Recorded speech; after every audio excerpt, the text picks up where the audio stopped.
అంగీకరించినాడు దేవుడు. అంగీకరించిన తర్వాత దాన్ని సఫలం చేస్తాడా లేదా? అంగీకరించడం వేరు, దాన్ని సక్సెస్ చేయడం వేరు. చాలా తేడా ఉంటది. నేను పెళ్ళికి అంగీకరించిన తర్వాత ఏం చేయాలా? పెళ్లి చేసుకోవాలా. అంగీకరించినంత మాత్రాన పెళ్లి చేసుకుంటానికి గ్యారంటీ ఏం లేదు.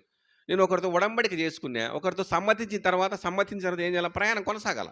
దేవుడు కూడా మన ప్రార్థనను అంగీకరించిన తర్వాత మరలా మనకేం డౌట్ క్రియేట్ చేశాడు సాతాను?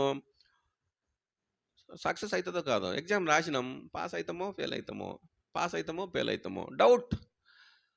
రండి చదవండి ఆ మాట. 20వ అధ్యాయం 5వ వచనం. కీర్తన. యెహోవా ఆ! ఆ! ఆ! ఆ!